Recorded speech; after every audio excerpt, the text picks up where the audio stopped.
The Witcher 3 is a breathtaking game, but you probably already knew that because the hype around this game is immense. It continues to be one of the most successful and well-selling games in the world, and its influence is quite impressive, with reference cropping up in many games since.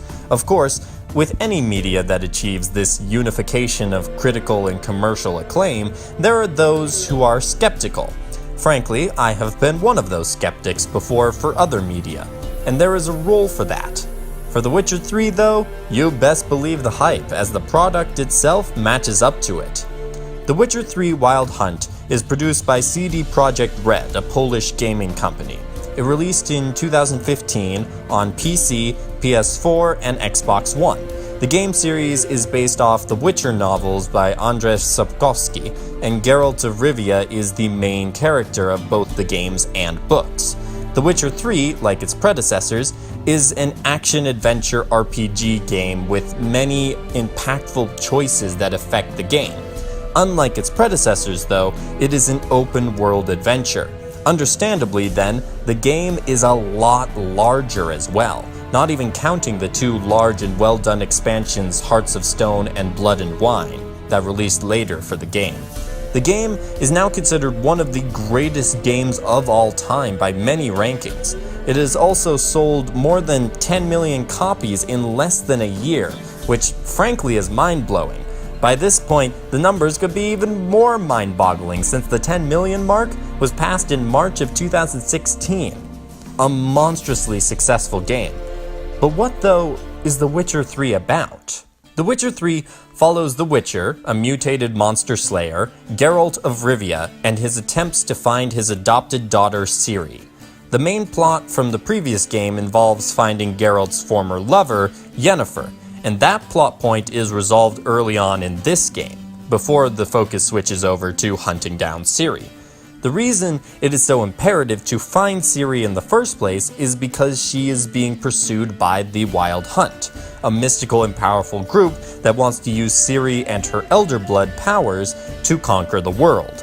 All of this is played out on a continent of chaos and war, as Emperor Emir, leader of Nilfgaard, is trying to take over the world himself. Opposed to him is Radovid of Redania and other northern kingdoms. But the north also is increasingly hostile towards mages and non-humans, swayed by the teachings of the Church of the Eternal Fire. Meanwhile, the island kingdom of Skellige is preparing for when Emir points his focus towards them, all while tackling their own succession issues. All these politics Geralt gets, unwillingly for the most part, embroiled in during his travels. He is helped along by returning characters such as Triss, Dandelion, and Zoltan, fellow Witchers like Vesemir, and many new characters for the games. The ultimate goal of rescuing Ciri, though, is the main plot, and is thankfully resolved nicely in the end, depending on which of the three endings you get. The expansions add new story and lore, but that covers the main game story. As the multiple endings indicate, your decisions still matter a whole lot when it comes to The Witcher 3. At the start of the game, Geralt is questioned as to certain events that are from The Witcher 2, which is a fun moment for those who played that game. Although, unfortunately, much of The Witcher 2's story has little significance to this game. Was it too much to ask for something about Anais? Moving on from that, the decisions are still numerous and still important, changing several directions of quests and the major story.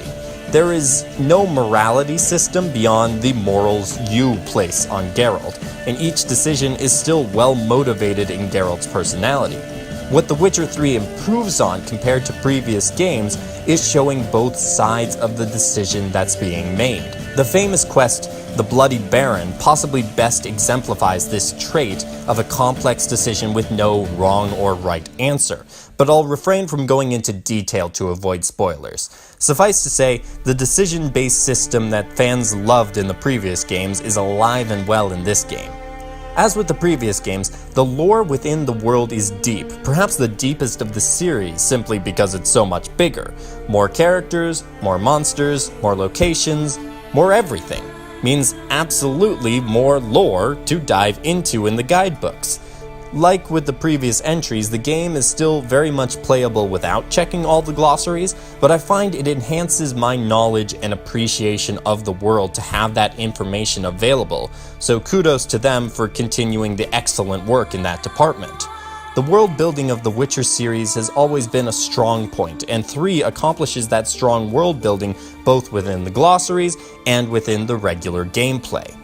In truest fashion, the characters are my favorite part of The Witcher 3. The old characters have greater depth and great storylines, from allies such as Triss and Dandelion to enemies such as Philippa Eilhart and Letho. The new characters as well offer a lot to get attached to, special shoutouts going to the Skellige crew of Ceres and Hjalmar, but also the other Witchers, Yennefer and Ciri.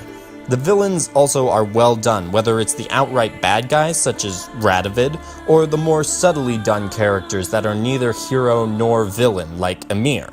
There are many ways to find out more about the characters, and it's all aided by the great protagonist that is Geralt of Rivia.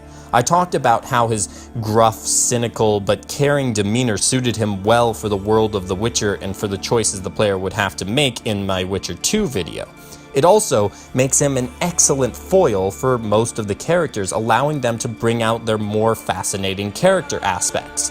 We also get to see new depths to Geralt as he navigates the politics in this fraught continent, his romantic issues, and his father-daughter relationship with Ciri.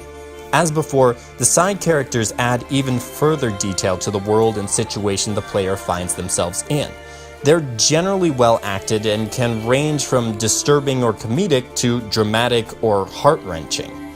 They are not your average video game NPCs, but they are still limited due to the sheer size of the game to only a few possibilities.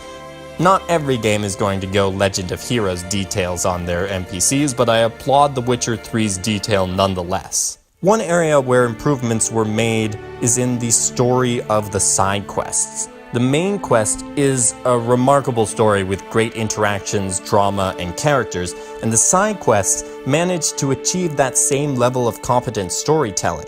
This is an improvement on side quests from The Witcher 2 at least.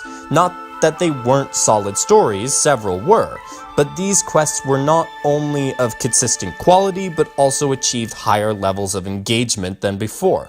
They are distractions. Very good distractions that feel worthwhile gameplay-wise rather than mundane like other games' side quests. You want to complete the quests in The Witcher 3 and not just for the sake of saying that you completed them. Gameplay-wise, The Witcher 3 resembles the previous entries in several ways. Combat is largely the same, with Geralt wielding his silver and steel swords for monsters and humanoids respectively. The signs, bombs, and traps return. You advance through the game, completing side quests as you see fit, and main story quests to advance the main story. The biggest shakeup, of course, is the open world. You can travel between the various areas of the game, completing side quests and contracts across the land. The areas are still distinguished with decently long loading times between them, which makes sense because the areas are also far larger and more detailed than in previous games. After that, though, the most notable addition I would say is the Witcher Senses mechanic, which is used to solve many quests throughout The Witcher 3. In it, Geralt enters a heightened state of senses and tracks trails of red around the wilderness until he finds his target. It's a fine mechanic, used well to help tell the story of the quest, and distinctive, although after the umpteenth time it's used, the novelty wears off. Those who watched my Witcher 2 video know that I was lukewarm on the presentation in that game, so it is unsurprising when I say that they improved in The Witcher 3. That improvement, though, was immense, as this game is beautiful. The environments are gorgeous at any time of the day when you're traveling. The variety of locations also serves to greater highlight the pure beauty of the scenery. And it's not just the nature. The cities and towns are also gorgeously done. The environments evoke exactly the sort of mood needed for the story by using a whole spectrum of colors and lighting. The character art is detailed and captivating, especially with the design of the clothing, and the music is an amazing part of the atmosphere. The music shout-out, though, has to go to Priscilla's song, which undoubtedly is one of the songs I use in this video. A gorgeous song sung to perfection by Emma Hiddleston. Yes, that is Tom Hiddleston's younger sister. This game blew me away with its presentation, and I think it will stand the test of time. The Witcher 3 is an impressive game, one that built well on what came before, keeping many of the amazing aspects from previous games such as characters, lore, and combat while introducing new mechanics and locations in that freshen up the series. The game offers great opportunities to play around for many different types of players. I absolutely recommend this game to anyone who's played a Witcher game or read the books. I also recommend it to virtually any player who likes deep stories, feeling a sense of ownership of the story due to your choices, and morally gray, mature worlds.